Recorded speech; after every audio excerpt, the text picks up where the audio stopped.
And now to just a tragic story out of Atlanta. The father of a man who fell to his death at Turner Field last night is being quoted today as saying the stadium in Atlanta has an engineering flaw.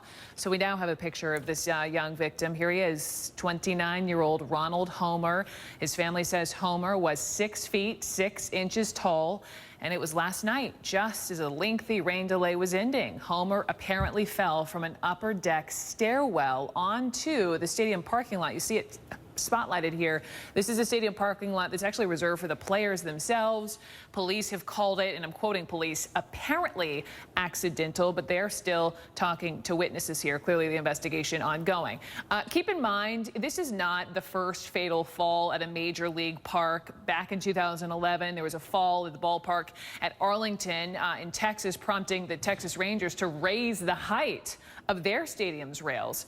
Ronald Homer's father is saying that the rails at Turner Field are too low. Of course, Homer fell from an exterior rail, not one that actually faced the ball field. But let's talk about this and maybe what can be done.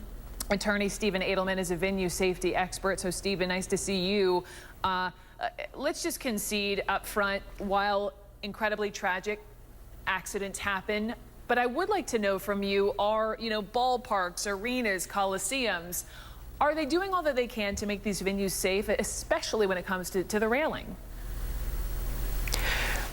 Well, are they doing all that they can? Certainly, they could always do more. I mean, we could armor plate these buildings. We could set up cages around each person.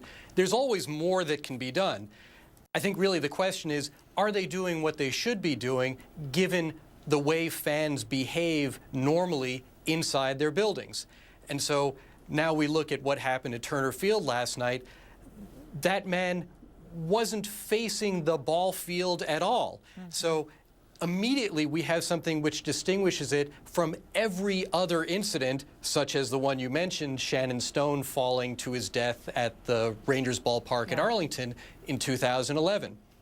So and you appropriately point out that this was a different location, right? Go ahead. The issue is what? The issue really is, are the railings sufficiently high given the way fans are reasonably foreseeable to behave in the traditional uses for that ballpark? So we can start off with the obvious. We know that the railings meet code. Code is the International Building Code, and we can be 100% confident that every railing at Turner Field meets code. Now, that's a minimum standard. It may be that, given the way fans behave and in certain areas of the ballpark, maybe certain additional railing height is appropriate.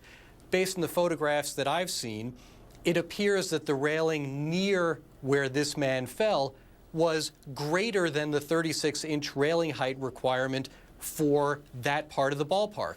And so I think what can fairly be said at Turner Field is they're already doing more than they're required to. Wow.